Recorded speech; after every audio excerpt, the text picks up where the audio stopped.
UPSC mains examination 2020 सामान्य अध्ययन प्रश्न पत्र 4 जनरल स्टडी पेपर 4 निर्धारित समय 3 घंटे और अधिकतम अंक 250। प्रश्न पत्र संबंधी विशेष अनुदेश। कृपया प्रश्नों के उत्तर देने से पूर्व निम्नलिखित प्रत्येक अनुदेश को ध्यानपूर्वक पढ़ें।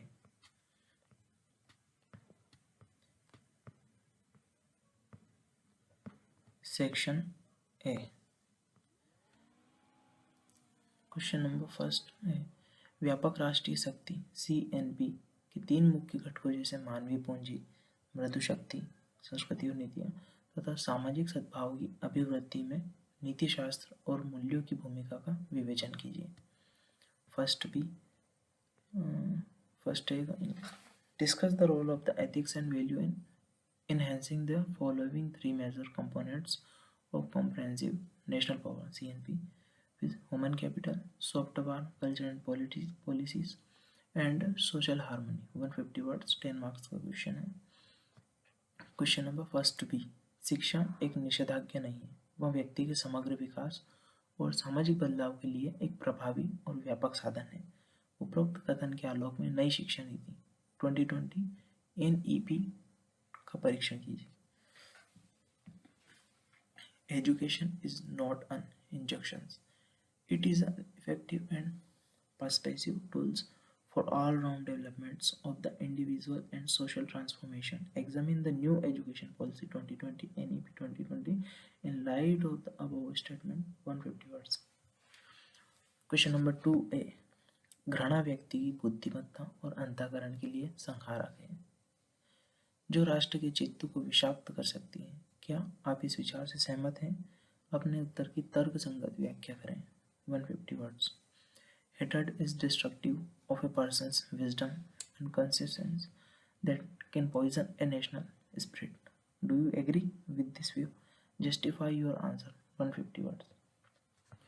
Question number 2B। संवेगात्मक बुद्धि के मुख्य घटक क्या है? क्या उन्हें सीखा जा सकता है? विवेचना कीजिए। 150 words। What are the main components of emotional intelligence EI? Can they be learned? Discuss। 150 words। Question number 3A। Buddha की कौन सी शिक्षाएं आज सर्वाधिक प्रासंगिक है और क्यों? विवेचना कीजिए। What teaching of Buddha are most relevant today and why? Discuss। Question number 3B। शक्ति की इच्छा विद्यमान है, लेकिन विवेकशीलता और नैतिक कर्तव्य के सिद्धांतों से उसे साधित और निर्देशित किया जा सकता है। अंतर्राष्ट्रीय संबंधों के संदर्भ में इस कथन का परीक्षण कीजिए। The will to power exists, but it can be tamed and be guided by rationality and principles of moral duty। Examine this statement in the context of international relation। Question number 4A। विधि और नियम के बीच विभेदन कीजिए। इनके सूत्रीकरण में नीति शास्त्र की भूमिका का विवेचन कीजिए। 150 words। Distinctions between law and rules। Discuss the role of ethics in formulating them।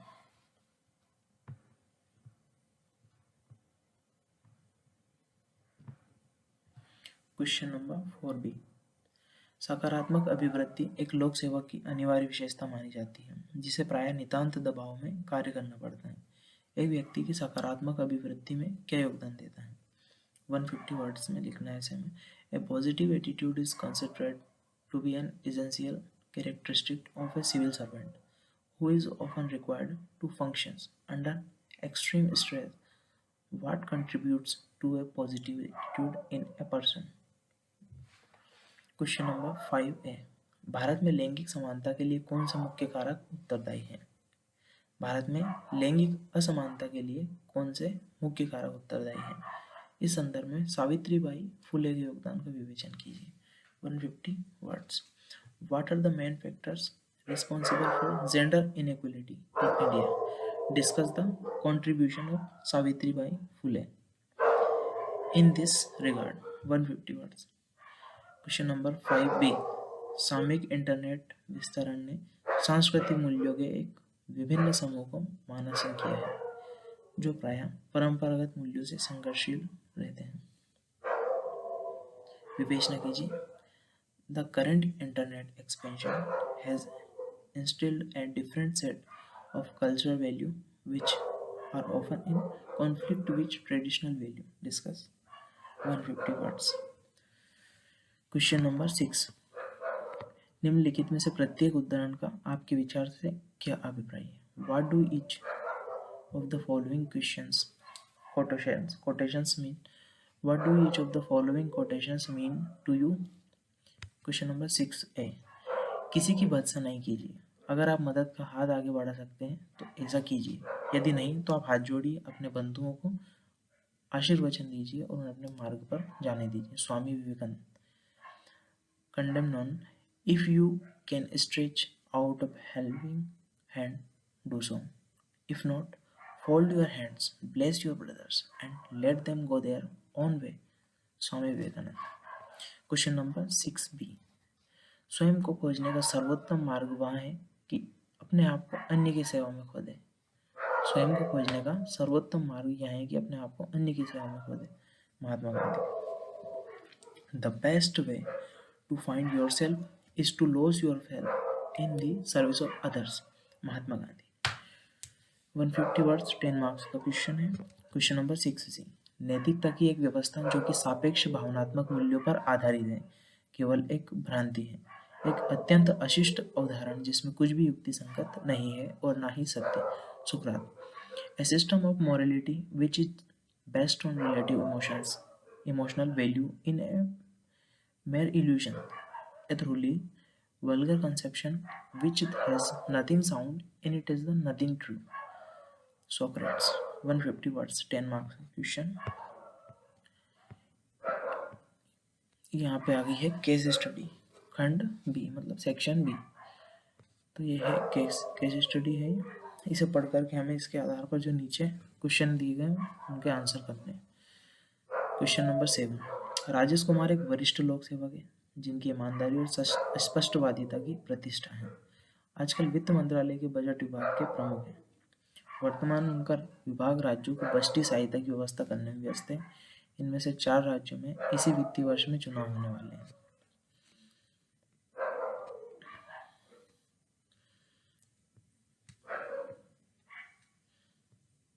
तो इस केस स्टडी को पढ़ करके हमें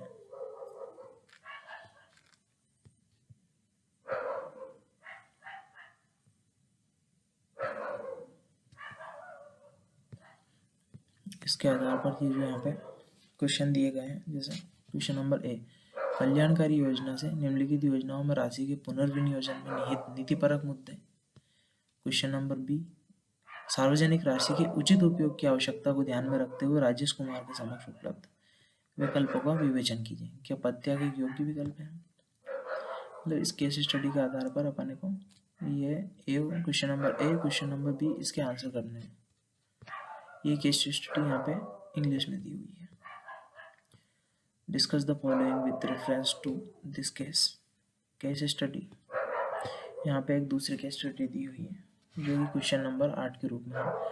भारत मिसाइल लिमिटेड BML के अध्यक्ष टीवी पर एक कार्यक्रम देख रहे थे जिसमें प्रधानमंत्री आत्मनिर्भर भारत के विकास की आवश्यकता पर राष्ट्र को संबोधित कर रहे थे। अवचेतन रूप में उन्होंने हामी भरी और मन ही मन मुस्कुराते हुए BML की विगत 2 दशकों की यात्रा की मानसिक पुनर्समीक्षा की। प्रथम पीढ़ी फर्स्ट जनरेशन की एंटी टैंक गाइडेड मिसाइल के उत्पादन में प्रशंसनीय रूप से आगे बढ़कर BML अब अत्याधुनिक तकनीक पर आधारित ATGM हथियार प्रणाली डिजाइन। तो ये केस स्टडी है, इसको पढ़ना है और इसके आधार पर इन 2 क्वेश्चनों के आंसर करने हैं। जैसे कि हथियार निर्यातक के रूप में भारत जैसे उत्तरदायी देश के हथियार व्यापार में नीतिपरक मुद्दे क्या है। Question number B। विदेशी सरकारों को हथियारों के बिक्री संबंधी निर्णय को प्रभावित करने वाले 5 नीतिपरक कारकों को सूचीबद्ध कीजिए। ये केस स्टडी इंग्लिश में दी हुई है। यहाँ पे इन 2 क्वेश्चन के question number A, question number B इनके 250 शब्दों में हमें आंसर करने हैं। केस स्टडी है दूसरा जो कि क्वेश्चन नंबर 9 के रूप में है। रामपुर एक सुदूर जनजाति बहुल जिला अत्यधिक पिछड़ेपन और दयनीय निर्धनता से ग्रसित है। कृषि स्थानीय आबादी की आजीविका का मुख्य साधन है, लेकिन बहुत छोटे भूस्वामित्व के कारण यह मुख्यतः निर्वाह खेती तक सीमित है। औद्योगिक खनन गतिविधियों यह नगण्य है। यहाँ तक कि लक्षित कल्याणकारी कार्यक्रमों से भी जनजातीय आबादी को अपर्याप्त लाभ हुआ है। इस प्रतिबंधित परिदृश्य में पारिवारिक आय के अनुपूरक हेतु युवाओं को समीप स्थित राज्यों में पलायन करना पड़ रहा है।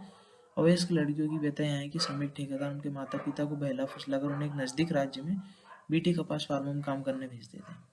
इन अवयस्क लड़कियों कोमल अंगुलियां कपास चुनने के लिए अधिक उपयुक्त होती है। इन फार्मों में रहने और काम करने की अपर्याप्त स्थितियों के कारण वयस्क लड़कियों के लिए गंभीर स्वास्थ्य समस्याएं पैदा हुई।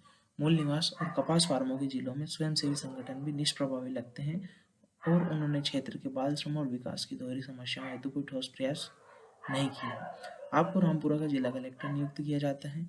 यहाँ नीतिपरक मुद्दों की पहचान कीजिए। अपने जिले के संपूर्ण आर्थिक परिदृश्य को सुधारने और अवयस्क लड़कियों की स्थिति में सुधार लाने के लिए आप क्या विशिष्ट कदम उठाएंगे? इसका मैं 250 शब्दों में उत्तर लिखना। यही केस स्टडी यहाँ पे इंग्लिश में दी हुई है। क्वेश्चन नंबर 10 जो कि एक केस स्टडी है। आप एक बड़े नगर के निगम आयुक्त हैं तथा आपकी छवि एक अत्यंत ईमानदार और कर्तव्यनिष्ठ अधिकारी की है। इस केस स्टडी पढ़ के हमें इस आंसर को करना है। इस प्रश्न में नीतिपरक मुद्दों का विवेचन कीजिए। इस परिस्थिति में आपके पास कौन कौन से विकल्प उपलब्ध है? आपके द्वारा चयनित क्रियाविधि को स्पष्ट कीजिए। 250 शब्दों में इसका आंसर करना है। केस स्टडी यहाँ पे इंग्लिश में दी हुई।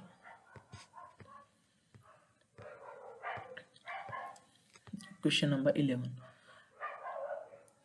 ये भी एक केस स्टडी है। मतलब जो question number 4 GS paper number 4 रहता है, ये 50% इसका केस स्टडी के रूप में होता है। परमल एक छोटा लेकिन अविकसित जिला है। यहाँ की जमीन पथरीली है जो कृषि योग्य नहीं है, यद्यपि थोड़ी जीविका कृषि जमीन के छोटे टुकड़ों पर की जाती है। क्षेत्र में पर्याप्त वर्षा होती है और सिंचाई की एक नहर वहां से बहती है। अमरिया एक मध्यम श्रेणी का शहर है जो कि जिले का प्रशासनिक केंद्र है। यहाँ एक बड़ा जिला अस्पताल, एक औद्योगिक प्रशिक्षण संस्थान और कुछ निजी कौशल प्रशिक्षण केंद्र है। एक जिला मुख्यालय की सभी सुविधाएं यहाँ उपलब्ध है। अमरिया में लगभग 50 किलोमीटर दूर एक मुख्य रेलवे लाइन गुजरती है। इसकी कमजोर संयोजकता यहाँ पर किसी भी प्रकार के बड़े उद्योग के अभाव का मुख्य कारण है। नए उद्योग को बढ़ावा देने के लिए राज्य सरकारों ने 10 वर्षों के लिए कारावकाश दे रखा है। वर्ष 2010 में अनिल एक उद्योगपति ने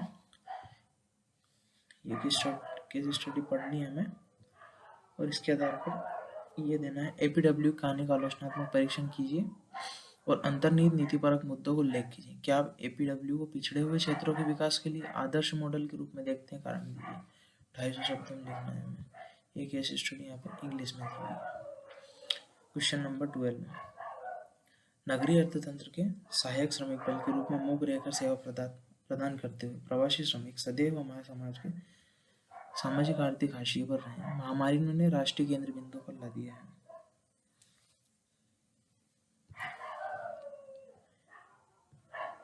तो इसका भी हमें 250 शब्दों में आंसर करना है। इस पर प्रश्न पूछा गया है जब आपको अपने जिला आपदा मोचन बल की कार्यवाही संचालन करने की जिम्मेदारी दी गई थी तो इस परिस्थिति में आपने अनेक सबक हासिल किए। आपके मतानुसार सामयिक प्रवासी संकट में क्या नीतिपरक मुद्दे उभर कर आए? एक नीतिपरक सेवा प्रदाता राज्य में आप क्या समझते हैं? समान परिस्थितियों में प्रवासियों की पीड़ाओं कम करने में सभ्य समाज की सहायता प्रदान कर सकता है। 250 शब्द। ये केस स्टडी यहाँ पे इंग्लिश में दी हुई है। तो ये था हमारा जीएस पेपर 4 2020 का क्वेश्चन पेपर। यूपीएससी से रिलेटेड कोई भी जानकारी प्राप्त करने के लिए ये चैनल आपके लिए बहुत उपयोगी होने वाला है। इस पर आपको previous year question paper UPSC syllabus, toppers copy इस संबंधित सारी जानकारी उपलब्ध रहेगी। इसलिए चैनल को सब्सक्राइब अवश्य करें।